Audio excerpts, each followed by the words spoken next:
Hello everyone, कैसे हैं आप सब? कैसी चल रही है आप सबकी तैयारी? आई होप आप सबकी तैयारी बहुत अच्छी चल रही होगी। स्वागत है आपका learn with Ashwini YouTube channel पर। मैं अश्विनी, कैसे हैं आप सब? साथियों, आज के इस वीडियो में हम बात करेंगे most important topic for all state PCS, UP PCS या यूपीएससी की बात कर लें। यूपीएससी थोड़ा सा ज्यादा हो जाएगा, उतने क्वेश्चन नहीं आते, लेकिन स्टेट पीसीएस में क्वेश्चन बहुत पूछे जाते हैं। खासकर अगर आप आगामी यूपी पीसीएस प्रीलिम्स की परीक्षा की तैयारी कर रहे हो तो, या कोई भी स्टेट पीसीएस हो, क्वेश्चन यहाँ से आते ही आते हैं। आज के इस टॉपिक में हम बात करेंगे भारत की जनगणना 2011 के बारे में। किस में पढ़ेंगे? भारत की जनगणना 2011 के बारे में। ठीक है, तो जनगणना के लिए थोड़ी सी छोटी छोटी कुछ बातें हैं, पहले उनको जान लीजिए कि जनगणना का दायित्व किसका होता है। तो जनगणना का दायित्व केंद्र सरकार का होता है। संविधान के अनुच्छेद 246 के तहत केंद्र सरकार का दायित्व होता है जनगणना कराने का। जनगणना कितने वर्षों के अंतराल पर होती है? जनगणना प्रत्येक 10 वर्ष के अंतराल पर होती है। ठीक है, आज हम पढ़ेंगे 2011 के बारे में। 2021 का डेटा जब तक नहीं आ जाता है आपको, तब तक अंतिम रूप से आपको इसी को पढ़ना है। आपको 2011 का डेटा याद करना है, मोस्ट इंपॉर्टेंट है। यहाँ से क्वेश्चन बनने ही बनने। जनसंख्या एवं नगरीकरण दोनों ही है टॉपिक, जनसंख्या एवं नगरीकरण। तो अभी हम जनसंख्या के कुछ आंकड़े पढ़ेंगे, उसके बाद हम नगरीकरण के आंकड़े पढ़ेंगे। तो चलिए सबसे पहले शुरू करते हैं आज का टॉपिक। देखिए, पहला क्वेश्चन बनता है कि जनगणना 2011 के हिसाब से भारत की जनसंख्या कितनी है? 2011 की जनगणना अनुसार भारत की जनसंख्या कितनी है? तो कितनी है? 121 करोड़ 8,54,977। मोस्ट इंपॉर्टेंट है, इसको भूलना नहीं है। प्लीज नोट डाउन, नोट कर लीजिए, क्योंकि ये आंकड़ा पूछा जा सकता है और पूछा भी गया है। 15वीं जनगणना का नारा। ये जो जनगणना हुई थी 2011 की, ये कौन सी जनगणना थी? क्या क्रम था इसका? तो ओवरऑल अगर हम बात करें तो ये थी 15वीं जनगणना। कौन सी थी? 15वीं जनगणना। और इसका नारा यानी स्लोगन क्या था? हमारी जनगणना हमारा भविष्य। क्वेश्चन पूछा गया है यूपी पीसीएस में भी। ठीक है, अवर सेंसस अवर फ्यूचर। आप इसको याद कर लीजिए, क्योंकि एक एक नंबर बहुत इंपॉर्टेंट है। 7 से 8 प्रश्न यहाँ से भी आते हैं, तो कम नहीं होते हैं, इसलिए प्लीज इग्नोर मत कीजिए। ठीक है, सेकंड क्वेश्चन पे आते हैं। 2011 की जनगणना स्वतंत्रता के बाद किस नंबर या किस क्रम की जनगणना है? तो 2011 की जनगणना स्वतंत्रता प्राप्ति के बाद किस क्रम की जनगणना है? ये है 7वें क्रम की। किस क्रम की है? 7वें क्रम की। ठीक है, ओवरऑल बात करें, अगर ओवरऑल बात करते हैं तो 15वीं, लेकिन स्वतंत्रता प्राप्ति के बाद 7वें नंबर की है। इसको याद करिएगा। अगला क्वेश्चन है साक्षरता दर का मापन आयु वर्ग। साक्षरता दर का मापन का जो आयु वर्ग है वो क्या है? तो वो है 7 वर्ष। इसका आंसर आपको होगा 7 वर्ष। ये तो हमने जान लिया कि 15वीं जनगणना थी ओवरऑल, स्वतंत्रता प्राप्ति के बाद 7वीं जनगणना थी। लेकिन सबसे पहले भारत में जनगणना कब हुई थी, ये जानना बेहद आवश्यक है। तो सबसे पहले भारत में जनगणना की जो शुरुआत हुई थी, पहले हम शुरुआत जानेंगे। शुरुआत जो हुई थी वो हुई थी 1872 में। किसके कार्यकाल में? लॉर्ड मेयो के कार्यकाल में। लॉर्ड मेयो के कार्यकाल में। ठीक है, ये तो हुई शुरुआत की बात। अगला क्वेश्चन बनता है कि भारत में नियमित जनगणना की शुरुआत कब हुई? जनगणना की शुरुआत तो हो गई थी, बट वो नियमित नहीं थी। नियमित कब से हुई है? नियमित का अर्थ है प्रत्येक 10 वर्ष का जो क्रम चल रहा है, ये कब से शुरू हुआ है? ये हुआ है 1881 से। 1881 से। किसका कार्यकाल था? Lord Ripon. याद कर लीजिए, लॉर्ड रिपन। ठीक है, लॉर्ड रिपन। स्वतंत्रता प्राप्त भारत में पहली जनगणना कब हुई थी? क्वेश्चन ये भी बनता है और आता भी है, आपको इसको याद करना है। कोई क्वेश्चन प्लीज स्किप मत करिएगा। तो स्वतंत्रता प्राप्ति के बाद भारत में पहली जनगणना कब हुई थी? 1951 में। कब हुई थी? 1951 में। 2011 की जनगणना का शुभंकर क्या था? प्रगण शिक्षिका। क्या था? प्रगण शिक्षिका। ठीक है, प्रगण शिक्षिका। Clear? I hope you understand. अब अगला क्वेश्चन देखते हैं कि 2011 की जनगणना के समय जनगणना आयुक्त कौन थे? कौन थे जनगणना आयुक्त? हमारे जनगणना आयुक्त थे doctor C Chandramouli. Doctor C Chandramouli. ठीक है, doctor C Chandramouli, doctor C Chandramouli. ठीक है, इसके पहले जब 2001 में हुई थी जनगणना, उसमें आयुक्त कौन थे? उसमें थे जयंत कुमार भाटिया। ठीक है, जयंत कुमार भाटिया। लेकिन 2000 अगर 11 का आपसे डेटा पूछा जाए तो डॉक्टर सी चंद्रमौली। इसलिए बता रही हूँ, कभी कभी ये भी पूछ दिया जाता है, क्वेश्चन घुमा के पूछ दिया जाए कि 2011 में ये थे तो 2001 में कौन था, तो आपको ये याद करना जरूरी है। ठीक है, राष्ट्रीय जनगणना नीति 2000 के अनुसार स्थिरता प्राप्ति का लक्ष्य क्या है? स्थिरता प्राप्ति का लक्ष्य क्या है? वन लाइनर फैक्ट में आपको बता रही हूँ। पहले था 2045, कितना था? 2045, लेकिन अब इसको क्या कर दिया गया? 2045 से बढ़ाकर 2070 कर दिया गया है। क्या कर दिया गया है? 2070, 2070। स्थिरता प्राप्ति का लक्ष्य क्या है? 2070, सन 2070। सोच लीजिए कितना दूर का सोच के बैठे हैं पीछे। 2001 से 2011 के बीच भारत की जनसंख्या दशकीय वृद्धि दर कितनी रही है? यानी 10 साल में कितनी बढ़ोतरी हुई है प्रतिशत के रूप में? तो इसका आंसर होगा 17.7, 17.7%। ये थे कुछ छोटे छोटे फैक्ट्स। अब हम टॉपिक वाइज बात करेंगे। ठीक है, तो चलिए सबसे पहले बात करते हैं जनसंख्या की। जनसंख्या आपने देख लिया कि भारत की जनसंख्या कितनी थी? 121,08,54,977, 2011 की जनगणना अनुसार। अब इसमें हम शीर्ष 5 राज्यों की बात करेंगे, निम्न 5 राज्यों की बात करेंगे। प्रतिशत के हिसाब से, क्षेत्रफल के हिसाब से सब कुछ याद होना जरूरी है, क्योंकि क्वेश्चन आता ही आता है। तो चलिए मैं इसको रेस कर दे रही हूँ।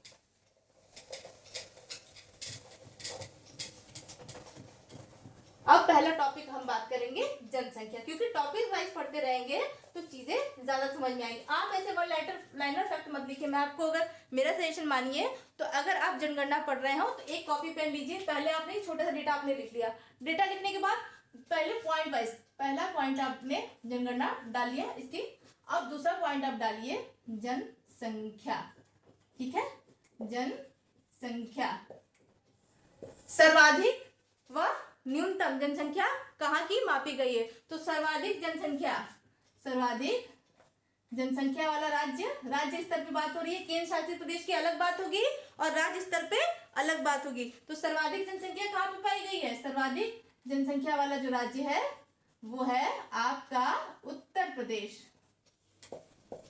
सर्वाधिक जनसंख्या का राज्य उत्तर प्रदेश। और न्यूनतम की बात कर ले तो आपका न्यूनतम है सिक्किम। कितना है? सिक्किम। ठीक है, ये तो बात हो गई उत्तर प्रदेश की। उत्तर प्रदेश में पूरे भारत की कितनी प्रतिशत जनसंख्या निवास करती है? तो उत्तर प्रदेश में पूरे भारत की 16.51% जनसंख्या निवास करती है। ठीक है, और सबसे कम जनसंख्या किस राज्य में पाई जाती है? जनसंख्या वाइज ये बात हो रही है, तो ये है सिक्किम। आपने सबसे ज्यादा और सबसे कम। अब इसमें आपको टॉप 5 का क्रम आपको याद करना है। ठीक है, तो देखिए जनसंख्या में ये तो हो गया सर्वाधिक और न्यूनतम। सर्वाधिक है उत्तर प्रदेश और न्यूनतम कहां पर है? सिक्किम में। ठीक है, अब हम बात करेंगे जनसंख्या में टॉप 5 का क्रम क्या है। टॉप 5 का आपको क्रम याद करना है। सबसे ज्यादा जनसंख्या कहाँ पाई जाती है? उत्तर प्रदेश पहले नंबर पर। दूसरे नंबर पर सबसे ज्यादा जनसंख्या कहाँ पाई जाती है? महाराष्ट्र। कहाँ पाई जाती है? महाराष्ट्र। तीसरे नंबर पर है आपका बिहार। यूपी बिहार के झार के बहुत ज्यादा हर चीज में, इसमें तो बहुत आगे हैं। उत्तर प्रदेश, महाराष्ट्र, बिहार। चौथे नंबर पे आपका पश्चिम बंगाल। क्या है? पश्चिम बंगाल। मैं शॉर्ट में लिख रही हूँ, समझ जाइए। और सबसे अंत में है आंध्र प्रदेश। ठीक है, आंध्र प्रदेश। ये आपका टॉप 5 का क्रम है, आपको याद करना बेहद आवश्यक है। यूपी की बात कर ले तो यूपी में कितने प्रतिशत है? 16.51%। ठीक, महाराष्ट्र की बात कर ले, हालांकि यह डेटा आता नहीं है, बता दे रही हूँ आपको बस थोड़ा सा जानने के लिए।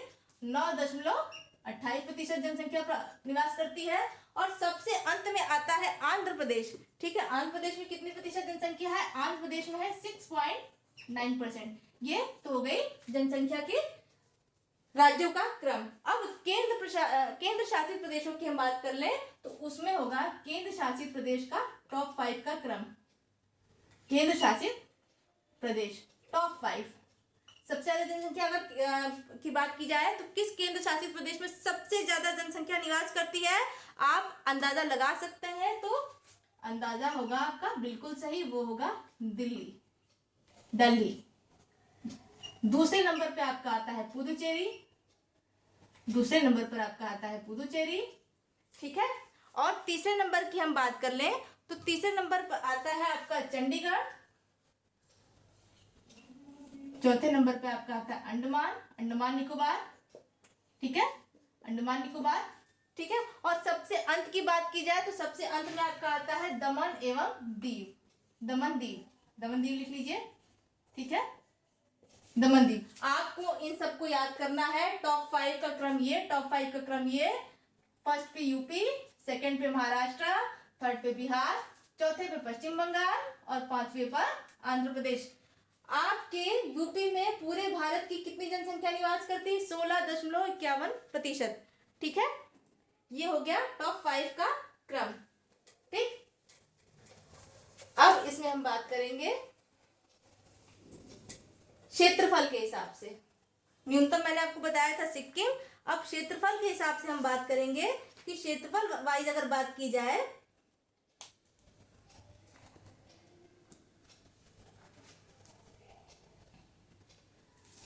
तो क्षेत्रफल के हिसाब से कौन सा होगा, ठीक है।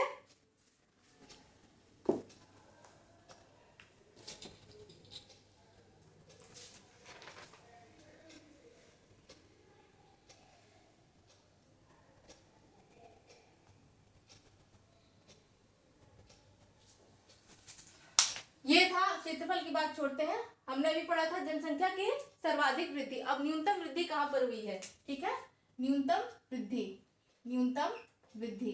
न्यूनतम वृद्धि में आपको टॉप 5 का क्रम याद करना है। न्यूनतम वृद्धि में टॉप 5 है, टॉप 5 है आपका। सबसे पहले टॉप 5 में कौन सा आएगा? टॉप 5 में आपका आएगा सबसे पहले नागालैंड। नागालैंड में वृद्धि सबसे कम हुई है, ठीक है, नागालैंड माइनस में यहाँ वृद्धि हुई है। दूसरे नंबर पे आपका आएगा केरल, तीसरे नंबर पर आएगा आपका लक्षद्वीप, तीसरे पे आपका आएगा लक्षद्वीप, तीसरे पर आपका आएगा लक्षद्वीप। प्लीज नोट डाउन करते हुए चलिए, बेहद बेहद इंपॉर्टेंट है। अगर आप स्किप कर रहे हैं तो फिर आप अपना नुकसान कर रहे हैं, ठीक है। और चौथे नंबर पे अंडमान, अंडमान निकोबार, अंडमान निकोबार, और सबसे अंत में है गोवा। इन 5 राज्यों में जनसंख्या वृद्धि जो है वो न्यूनतम रही है। अगर आपसे क्वेश्चन पूछा जाता है कि सबसे न्यूनतम सबसे कम जनसंख्या वृद्धि दर कहाँ रही है, तो वो रही है नागालैंड में। क्रम वाइज पूछा जाए तो नागालैंड, केरल, लक्षद्वीप, अंडमान निकोबार और गोवा, ये आपका आंसर होगा, ठीक है। प्लीज नोट करते हुए चलिए, ठीक है। अब आते हैं अगले टॉपिक पे कि क्षेत्रफल की दृष्टि से, क्षेत्रफल की दृष्टि से जनगणना अनुसार क्षेत्रफल की दृष्टि से सबसे बड़ा एवं छोटा राज्य कौन सा रहा है? तो क्षेत्रफल के हिसाब से, क्षेत्रफल के हिसाब से सबसे बड़ा राज्य कौन सा रहा है? राजस्थान। कौन सा है? राजस्थान। और सबसे छोटा, सबसे छोटा कौन सा है? गोवा। यहाँ तो हमने इसकी पहले जनसंख्या के दृष्टिकोण से बात की, अब हम यहाँ क्षेत्रफल के दृष्टिकोण से बात कर रहे हैं। राजस्थान सबसे बड़ा है और गोवा सबसे छोटा। अब बात करते हैं केंद्र शासित प्रदेश के बारे में। केंद्र शासित प्रदेश के बारे में कि क्षेत्रफल के हिसाब से सबसे बड़ा केंद्र शासित प्रदेश कौन है? आप बताइए कौन सा हो सकता है? दिल्ली? नहीं, सबसे बड़ा होगा केंद्र शासित प्रदेश। क्षेत्रफल के हिसाब से केंद्र शासित प्रदेश में सबसे बड़ा होगा अंडमान एवं निकोबार। इसका क्षेत्रफल सबसे ज्यादा है। और कम की अगर हम बात करें तो सबसे ज्यादा तो अंडमान का हुआ, और कम की बात करें तो कम सबसे कहाँ का है? सबसे कम का है लक्षद्वीप। आपको ये 2 ही याद करना है, बहुत ज्यादा याद करने की इसमें जरूरत नहीं है। वही क्वेश्चन याद करिए जो परीक्षा की दृष्टि से बेहद महत्वपूर्ण है। क्षेत्रफल के हिसाब से नंबर 1 पे कौन हो गया? गोवा। और सबसे अंत में कौन हो गया? डाउन पे ये हो गया सॉरी राजस्थान, फिर डाउन पे हो गया गोवा, और केंद्र शासित प्रदेश की बात करें तो नंबर 1 पर हो गया अंडमान निकोबार, डाउन यानी लक्षद्वीप। ठीक है, आते हैं नेक्स्ट टॉपिक पर, लिंगानुपात। ठीक है, ये तो हो गया जनसंख्या। अब आता है हमारा अगला टॉपिक, वो है लिंगानुपात। लिंगानुपात, ठीक है, लिंगानुपात की हम बात करते हैं। तो ठीक है, लिंगानुपात की अगर हम बात कर ले तो भारत का लिंगानुपात कितना है? ठीक, लिंगानुपात आपका जनगणना 2011 के हिसाब से आपका लिंगानुपात कितना है, यानी आप भारत का लिंगानुपात कितना है? तो भारत का लिंगानुपात है 943। कितना है? 943। ठीक है, शिशु लिंगानुपात की बात कर ले तो शिशु लिंगानुपात कितना है? शिशु लिंगानुपात है 919। अब ये क्वेश्चन पूछ दिया जाए कि शिशु लिंगानुपात 919 है, भारत का लिंगानुपात 943 है, तो क्या इसमें कुछ घटा है या बढ़ा है? तो लिंगानुपात में वृद्धि हुई है, कितने की हुई है? +10 की वृद्धि। इसके पहले कितना था? 933 2001 की जनगणना में, और 2011 की जनगणना में इसमें बढ़ोतरी हुई है। ठीक है, शिशु लिंगानुपात आपका कितना है? शिशु लिंगानुपात आपका है 919। ठीक है,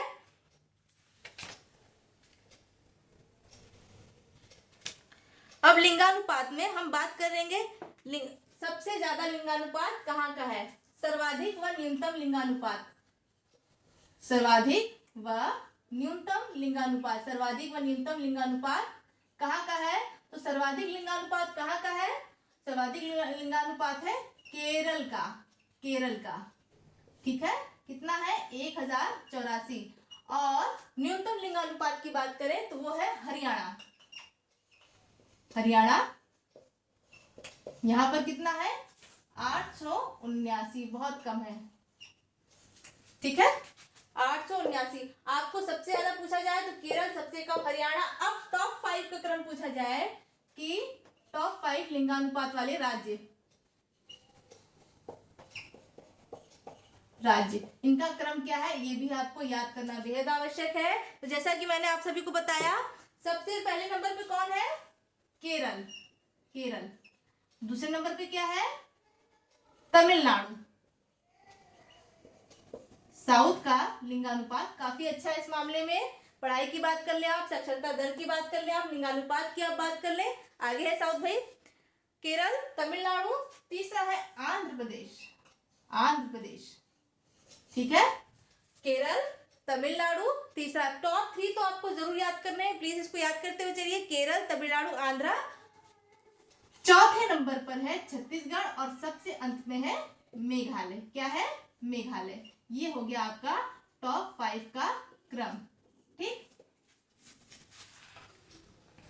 अब न्यूनतम का आपको याद करना है कि न्यूनतम लिंगानुपात जहां पे लिंगानुपात सबसे कम है। ठीक है, ये सर्वाधिक का हो गया, ये सर्वाधिक का क्रम था। किसका क्रम था? सर्वाधिक का क्रम था। अब न्यूनतम लिंगानुपात, न्यूनतम लिंगानुपात के 5 राज्य, 5 राज्य।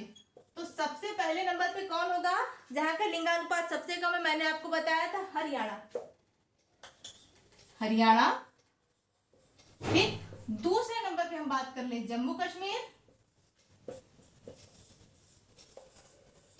जम्मू कश्मीर, नोट करते हुए चलिएगा। तीसरे नंबर पे आपका है सिक्किम, तीसरे नंबर पे आपका है सिक्किम। ठीक, और चौथे नंबर पे आपका पंजाब, सबसे अंत में आपका है उत्तर प्रदेश। इन 5 राज्यों का लिंगानुपात 2011 की जनगणना अनुसार सबसे कम है। ठीक है, टॉप 5 लिंगानुपात जहां सर्वाधिक हुआ है वो भी आपको याद करना है, और टॉप 5 जहां लिंगानुपात सबसे कम रहा है वो भी आपको याद करना है। हरियाणा, जम्मू कश्मीर, सिक्किम, पंजाब, उत्तर प्रदेश। ठीक है, आते हैं नेक्स्ट क्वेश्चन पे। प्लीज देखिए, इसको याद करिएगा। अगर आप ये सोचेंगे अरे प्लीज स्किप करो, इग्नोर करो, क्योंकि लेटेस्ट जो पैटर्न आपको देखने को मिल रहा है, उत्तर प्रदेश से क्वेश्चन पूछे जा रहे हैं और जनगणना से भी क्वेश्चन पूछे जा रहा है और भारत की जनगणना से तो आना ही आना है, इसलिए इसको भूलिएगा नहीं। आपसे यही पूछ दिया जाए कि लिंगानुपात, न्यूनतम लिंगानुपात की दृष्टि से उत्तर प्रदेश का क्रम क्या है, तो आपका आंसर क्या होगा? 5वां। मैंने भी आपको बताया 5वां नंबर पर हमारा उत्तर प्रदेश आता है। ठीक है,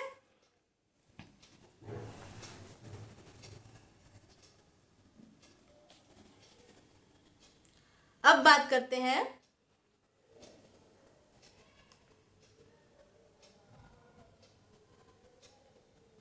2011 में। 2011 में 0 से 6 वर्ष, 0 से 6 वर्ष के आयु समूह, 0 से 6 वर्ष के 0 से 6 वर्ष के आयु समूह का लिंगानुपात का राष्ट्रीय स्तर क्या था? लिंगानुपात का राष्ट्रीय स्तर क्या था? तो मैंने आपको बताया था 919। क्या था? 919। ठीक है, राष्ट्रीय स्तर था 919। शिशु लिंगानुपात सीधे एक लाइन पूछ दिया जाए, सीधे एक लाइन में आपको आंसर देना है 919। ठीक है, अब आपसे पूछा जाए कि 0 से 6 वर्ष 2011 की जनगणना अनुसार 0 से 6 वर्ष के बच्चों का सर्वाधिक लिंगानुपात कहाँ पे पाया गया था? 2 राज्यों का आपको नाम बताना है। ठीक है, तो 0 से 6 वर्ष की आयु समूह में 0 से 6 वर्ष आयु समूह में सर्वाधिक लिंगानुपात कहाँ का था? 2 राज्य। पहला है आपका अरुणाचल और दूसरा है आपका मिजोरम। ठीक है, मिजोरम। 0 से 6 वर्ष आयु समूह में सर्वाधिक लिंगानुपात 2011 अनुसार किसका था? ये था अरुणाचल एवं मिजोरम का। यहाँ पे बच्चों का लिंगानुपात अच्छा पाया गया है। अब न्यूनतम पूछ लिया जाए। ठीक है, अब आपसे न्यूनतम पूछे, ये तो हमने सर्वाधिक बताया। अब पूछ लिया जाए कि 2011 की जनगणना अनुसार 0 से 6 वर्ष का न्यूनतम लिंगानुपात कहाँ पर था? न्यूनतम लिंगानुपात कहाँ पर था? तो न्यूनतम लिंगानुपात कहाँ का था? ये था आपका हरियाणा और पंजाब। किसका था? हरियाणा और पंजाब। क्लियर? हरियाणा एवं पंजाब, ये दो याद करते हुए चलिए, काफी है इतना।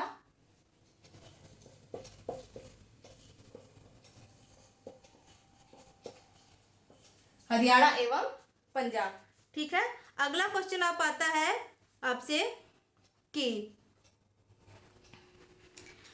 2011 की जनगणना अनुसार 0 से 6 वर्ष की आयु समूह में कितने की बढ़ोतरी या ह्रास हुआ है? तो कितना बढ़ोतरी हुई है? नहीं हुई है। 0 से 2011 की जनगणना अनुसार 0 से 6 वर्ष की आयु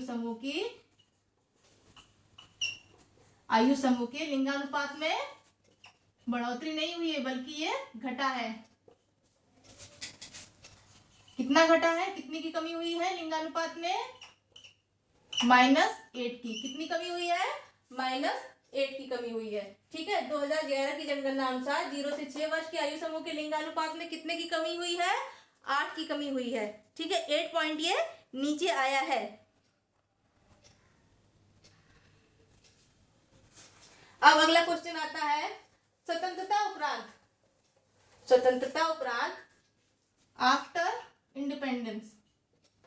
स्वतंत्रता उपरांत 0 से 6 वर्ष की आयु समूह में सबसे ज्यादा कमी किस दशक में देखी गई? 0 से 6 वर्ष आयु के लिंगानुपात में सबसे ज्यादा कमी किस दशक में देखी गई? किस दशक में सर्वाधिक देखी गई? तो ये देखी गई थी 1991 टू 2001, 1991 से 2001 के बीच में 0 से 6 वर्ष के आयु समूह के लिंगानुपात में सर्वाधिक कमी इस दशक में देखी गई थी, 1991 से 2001 के बीच में। ठीक है, याद करते हुए चलिएगा क्योंकि ये क्वेश्चन तो आना ही आना है। यहाँ से आप प्रीवियस ईयर के क्वेश्चन देख लीजिए, मुझे कहने की जरूरत नहीं पड़ेगी, आप समझ जाएंगे। ठीक है, तो ये हो गया आपका लिंगानुपात। ठीक है, अब अगला टॉपिक हमारा आता है साक्षरता दर। ठीक है, most important, literacy. Literacy rate कितना था इंडिया में?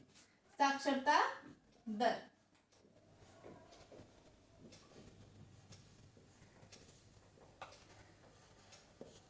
साक्षरता दर, साक्षरता दर 2011 की जनगणना अनुसार, अगर 1951 की बात की जाए, उस समय जो आंकड़ा आया था उसके हिसाब से भारत में साक्षरता दर कितनी थी? 18.33%। Can you imagine? 18.33%। इतने ही लोग साक्षर थे, बाकी निरक्षर थे। कितना पीछे था हमारा भारत। अब प्रेजेंट टाइम की अगर जनगणना की हम बात कर लें तो कितना हो गया है? 2011 की जनगणना अनुसार कितना हो गया साक्षरता दर? भारत की साक्षरता दर कितनी है? 73%। कितनी है? 73%। बढ़कर के 73% हमारे यहाँ की आबादी जो है वो साक्षर हो गई है। और इसमें वृद्धि कितने की हुई है? प्लस, यानी वृद्धि कितनी हुई है? 8.16%। 8.16% की यहाँ वृद्धि हुई है। ठीक है, अब इसमें क्वेश्चन देखते हैं कि सर्वाधिक साक्षर राज्य कौन सा है? सर्वाधिक साक्षर राज्य कौन सा है? भारत में कितने प्रतिशत पुरुष और कितने प्रतिशत महिलाएं साक्षर हैं? तो पुरुषों की बात कर ले, ये है पुरुष और ये है महिला। हमारे यहाँ की पुरुष जनसंख्या कितनी साक्षर है? वो है 80%, 80.9%, 80.9%। और महिला जनसंख्या की बात कर ले तो कितनी महिलाएं हमारे यहाँ की साक्षर है?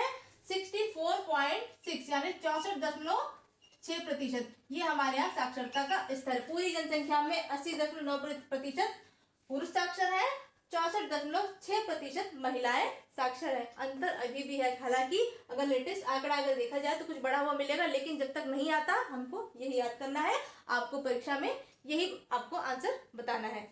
ठीक है, अब बात करते हैं साक्षरता के बारे में कि सर्वाधिक शीर्ष पांच साक्षरता में साक्षर शीर्ष पांच राज्य कौन से हैं? Any guess?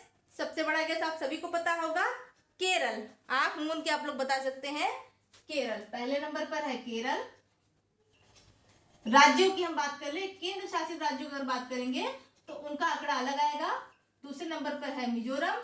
पहले नंबर पर है केरल, दूसरे नंबर पर है मिजोरम, तीसरे नंबर पर है गोवा और चौथे नंबर पर है त्रिपुरा। यहां पर अगर केरल की बात कर ली जाए तो केरल में साक्षरता का प्रतिशत कितना है? 94%। यहाँ 94% जो लोग हैं यहाँ पर साक्षर है, यानी कि पढ़े लिखे हैं। साक्षरता दर में भी केरल नंबर 1 है, लिंगानुपात में भी केरल नंबर 1 है। कितना लिंगानुपात था? 1084। और न्यूनतम कौन था? हरियाणा 879। याद करते हुए चलिए, टॉपिक ऐसे पॉइंट वाइज नोट करके लिखेंगे तो आप ही को आराम रहेगा याद करने में। इससे क्या होता है कि आपको बहुत हेल्पफुल होता है ये, तो प्लीज नोट करते हुए चलिए। अब ये तो बात हो गई 4। हाँ, 5वां हमने नहीं बताया था। 5वां है हिमाचल प्रदेश। हिमाचल प्रदेश। ये तो हो गए शीर्ष 5। अब न्यूनतम में शीर्ष 5 कौन से हैं जहां पे साक्षरता बेहद कम है? न्यूनतम में 5। न्यूनतम 5 राज्य जहां पे साक्षरता का स्तर बेहद कम है। सबसे पहले आपका है बिहार। जनघनत्व जितना ही ज्यादा, साक्षरता उतनी ही कम है।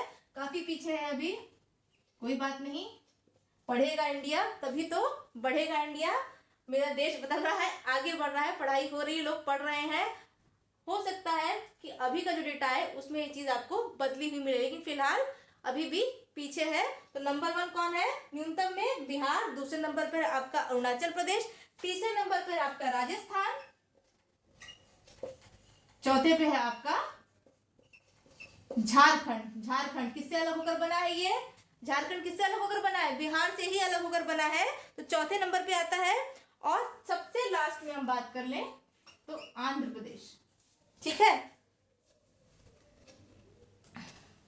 न्यूनतम में आंध्र प्रदेश, यहां पर कितना है? 67%। 67% यहाँ पे जनता जो है पढ़ी लिखी है। बिहार की मैं बात कर ले तो बिहार में कितना प्रतिशत है? ये है 61.8%। 61.8%। इतनी जनसंख्या यहाँ की पढ़ी लिखी है और यहाँ की इतनी पढ़ी लिखी है। सर्वाधिक हमारा केरल में है 94%। टॉप 5 पे केरल, मिजोरम, गोवा, त्रिपुरा और हिमाचल प्रदेश। ये बात हो गई साक्षरता की। आगे की बात हम करेंगे क्योंकि वीडियो बहुत लॉन्ग हो जाएगा। आगे की बात हम करेंगे नेक्स्ट वीडियो में। तब तक के लिए बने रहिए चैनल पर। नेक्स्ट वीडियो में हम आगे की बात करेंगे। देखने के लिए थैंक यू, धन्यवाद। प्लीज अगला पार्ट जरूर देखें। मिलते हैं आप सभी से अगले वीडियो में। जय हिंद।